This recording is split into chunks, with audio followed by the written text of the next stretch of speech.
वंदे वांछित मनोर्थाय चंद्रार्ध कृत शेखराम सिंहारूढ़ा चतुर्भुजाम कात्यायनी यशस्विनी। जय माता दी। जय श्री राधे कृष्ण। आप सभी का हमारे YouTube चैनल पे बहुत बहुत स्वागत है। आइए आज चैत्र नवरात्रि के छठे दिन माता कात्यायनी की कथा सुनते हैं। माता कात्यायनी का पूजन नवरात्रि के छठे दिन इनका पूजन किया जाता है। माता अपने भक्तों की सभी मनोकामनाओं को पूर्ण करने वाली है। जो भी सच्ची श्रद्धा के साथ माता कात्यायनी का पूजन करते हैं, व्रत रखते हैं, कथा श्रवण करते हैं, माता कात्यायनी की कृपा से सभी प्रकार के रोग, शोक, संताप, भय आदि सर्वथा विनष्ट हो जाते हैं। जन्म जन्मांतर के पापों को विनष्ट करने के लिए माता कात्यायनी का शरणागत होकर उनकी पूजा उपासना करना बड़ा ही लाभकारी माना गया है। और जो भी कन्याएं माता कात्यायनी का पूजन करती हैं, उन्हें इच्छित वर की प्राप्ति होती है। चैत्र नवरात्रि का व्रत बड़ा ही शुभ फलदायी माना गया है। चैत्र नवरात्रि में माता दुर्गा के 9 स्वरूपों का 9 दिनों तक पूजन किया जाता है। इससे माता अति प्रसन्न होती है और अपने भक्तों के ऊपर अपना कृपा बनाए रखती हैं तथा भक्तों के सभी प्रकार के पाप और ताप नष्ट हो जाते हैं तथा सभी प्रकार के सुख और समृद्धि की प्राप्ति होती है।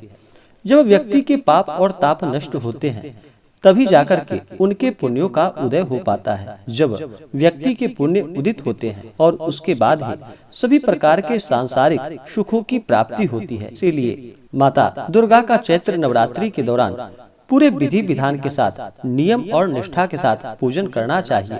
इससे माता अति प्रसन्न होती हैं और अपने भक्तों को मनोवांछित फलों को प्रदान करती हैं। चैत्र नवरात्रि के छठे दिन माता कात्यायनी का पूजन किया जाता है। माता कात्यायनी अपने भक्तों की सभी इच्छाओं को पूर्ण करने वाली है। माता कात्यायनी के पूजन के लिए इस दिन सुबह के समय में और विशेष प्रकार से माता कात्यायनी का गोधूली बेला में पूजन करना चाहिए। इससे माता अति प्रसन्न होती है। माता कात्यायनी को प्रसन्न करने के लिए इनका जल से अभिषेक करे, माता का पंचामृत से अभिषेक करे, शुद्ध गंगा जल माता को अर्पित करे, माता कात्यायनी को पीला वस्त्र या लाल वस्त्र अर्पित करे, श्रृंगार की वस्तुएं माता को अर्पित करे। महिलाएं माता कात्यायनी को सिंदूर अर्पित करे और पुरुष माता कात्यायनी को रोली चंदन उन्हें अर्पित करे। उसके बाद अक्षत, पुष्प, पुष्पों की माला माता को अर्पित करे। माता कात्यायनी को अक्षत जब भी चढ़ाएं थोड़ा सा अक्षत को गीला कर ले, उसके बाद ही अक्षत चढ़ानी चाहिए। अक्षत को सूखा नहीं चढ़ानी चाहिए। माता कात्यायनी को पीले पुष्प उन्हें अर्पित करे, लाल पुष्प अर्पित करे।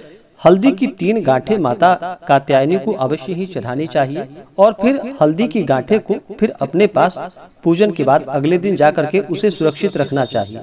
माता कात्यायनी को धूप दिखाएं, दीप दिखाएं, अनेक प्रकार का नैवेद्य अपने श्रद्धा और सामर्थ्य के अनुसार अर्पित करें। उन्हें केले का भोग लगाए, दूध से बने हुए मिठाई का भोग लगाए, अनेक प्रकार का फल, श्रीफल आदि माता कात्यायनी को अर्पित करे। फिर द्रव्य और दक्षिणा चढ़ाएं। पुंगी फल, तांबूल, लौंग, इलायची डाल करके अर्पित करे। पुंगी फल, सुपारी को पुंगी फल कहा जाता है और तांबूल पान पत्र को कहा जाता है। तो पान पत्र, सुपारी, लौंग, इलायची के साथ माता को अर्पित करे। उसके बाद फिर दुर्गा सप्तशती का पाठ करे, कथा श्रवण करे, दुर्गा चालीसा का पाठ करे, सिद्धि कुंजिका स्तोत्र आदि का पाठ करे, श्री दुर्गा सप्तश्लोकी का पाठ करे, माता कात्यायनी का कथा श्रवण करे। इससे पुण्य फलों की प्राप्ति होती है और माता अपने भक्तों की सभी इच्छाओं को पूर्ण करती हैं। माता कात्यायनी माता दुर्गा के छठे रूप का नाम है। इनका स्वरूप चमकीला और तेजमयी है। इनकी 4 भुजाएं हैं। माता का एक हाथ अभय मुद्रा में है तो दूसरा हाथ वर मुद्रा में, तीसरे हाथों में माता तलवार धारण की हुई हैं और एक हाथ में कमल का पुष्प सुशोभित है। इनकी आराधना के दिन साधक का मन आज्ञा चक्र में अवस्थित रहता है। इनकी आराधना करने से समस्त पाप नष्ट हो जाते हैं और जातक के सभी रोग, शोक, संताप मिट जाते हैं। भय कभी नहीं होता है। शास्त्रों के अनुसार जो भी सच्ची श्रद्धा के साथ माता कात्यायनी का पूजन करते हैं, मनन करते हैं, उन्हें परम पद की प्राप्ति होती है। तो आइए सुनते हैं माता कात्यायनी की कथा। तो बोलिए प्रेम से कात्यायनी माता की जय, दुर्गा माता की जय, माता महाकाली, महालक्ष्मी, महासरस्वती माता की जय। कथा के अनुसार माता कात्यायनी का नाम इनका कैसे पड़ा? कत नामक एक प्रसिद्ध महर्षि थे। उनके पुत्र ऋषि कात्य हुए। उन्हें कात्य के गोत्र में विश्व प्रसिद्ध महर्षि कात्यायन उत्पन्न हुए। उन्होंने भक्ति परंपरा की उपासना करते हुए अनेकों वर्षों तक बड़ी कठिन तपस्या की और उनकी इच्छा थी कि माता भगवती उनके घर पुत्री के रूप में जन्म ले। माता भगवती ने उनकी यह प्रार्थना स्वीकार कर ली और कुछ समय के पश्चात जब दानव महिषासुर का अत्याचार पृथ्वी पर बढ़ा, तब भगवान ब्रह्मा, विष्णु और महेश तीनों ने अपने अपने तेज का अंश देकर महिषासुर के विनाश के लिए एक देवी को उत्पन्न किया, जो कि महर्षि कात्यायन ने सर्वप्रथम इनकी पूजा की थी। इसी कारण से यह कात्यायनी कहलाई। एक और कथा के अनुसार माता महर्षि कात्यायन के यहाँ पुत्री रूप में उत्पन्न हुई थी। आश्विन कृष्ण चतुर्दशी को जन्म लेकर शुक्ल सप्तमी, अष्टमी तथा नवमी तक 3 दिन इन्होंने कात्यायन ऋषि की पूजा ग्रहण की थी और दशमी को महिषासुर का संहार किया था। माता कात्यायनी अमोघ फलदायिनी भगवान कृष्ण को पति रूप में पाने के लिए ब्रज की गोपियों ने इन्हीं माता कात्यायनी की पूजा की थी, जो कि कालिंदी यमुना के तट पर की थी और यह माता ब्रजमंडल की अधिष्ठात्री देवी के रूप में प्रतिष्ठित है। माता कात्यायनी का स्वरूप अत्यंत चमकीला और भास्वर है।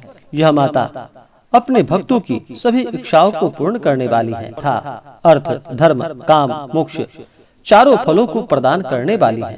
तो बोलिए प्रेम से माता कात्यायनी की जय, नवदुर्गा देवी की जय, माता महाकाली, महालक्ष्मी, महासरस्वती माता की जय। माता कात्यायनी को प्रसन्न करने के लिए इनके मंत्रों का जप करना चाहिए। इससे माता अति प्रसन्न होती हैं। मंत्र: या देवी सर्वभूतेषु शक्ति रूपेण संस्थिता नमस्तस्यै नमस्तस्यै नमस्तस्यै नमो नमः। इन मंत्रों का जप करना चाहिए। जिन कन्याओं के विवाह में विलंब हो रहा हो वह माता कात्यायनी के इन मंत्रों का जप करे और माता कात्यायनी का पूजन करे तो बड़ा ही लाभकारी होता है। मंत्र: ओम कात्यायनी महामाये महायोगिन्यधीश्वरी नंद गोप सुतम देवी पतिम में कुरुते नमः। इन मंत्रों का जप करना चाहिए। जिनमें कन्याओं का विवाह में विलंब होता है, माता कात्यायनी की कृपा से जल्द ही उन्हें इच्छित वर की प्राप्ति होती है। चैत्र नवरात्रि के दौरान जो भी जातक व्रत करते हो उन्हें नियमों का पालन करना चाहिए। धर्म का आचरण करते हुए 9 दिनों तक माता का पूरे विधि विधान के साथ पूजन करना चाहिए। नवरात्रि के दौरान शुद्ध और सात्विकता का पालन करना चाहिए। ब्रह्मचर्य का पालन करना चाहिए। इन दिनों तामसिक वस्तुओं का प्रयोग बिल्कुल भी नहीं करना चाहिए। मांस, मदिरा, लहसुन, प्याज आदि का प्रयोग बिल्कुल भी नहीं करना चाहिए।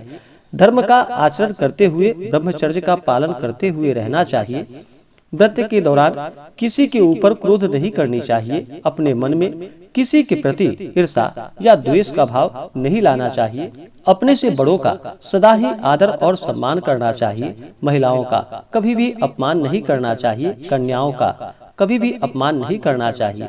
जहाँ पर भी महिलाओं का अपमान होता है वहाँ से माता स्थिर लक्ष्मी रुष्ट होकर चली जाती हैं। और नवरात्रि के दौरान कुमारी कन्याओं का विधि विधान के साथ पूजन करना चाहिए। तो इन दिनों भूल कर भी इन सब का अपमान नहीं करना चाहिए। धर्म का आचरण करना चाहिए। सदा ही सबों का सम्मान करना चाहिए। इससे पुण्य फलों की प्राप्ति होती है। तो आशा करता हूँ कि यह जानकारी आपको अच्छा लगा हो। ऐसे ही ज्ञानवर्धक जानकारियाँ प्राप्त करने के लिए हमारे इस चैनल को लाल बटन दबा करके सब्सक्राइब करें, साथ में बेल आइकन घंटी दबाएं ताकि मेरे वीडियो का नोटिफिकेशन आपके पास सबसे पहले पहुंचे। वीडियो को लाइक और अपने मित्रों तथा दोस्तों के साथ शेयर करें। सुखी रहें और स्वस्थ रहें। जय श्री राधे कृष्ण। धन्यवाद।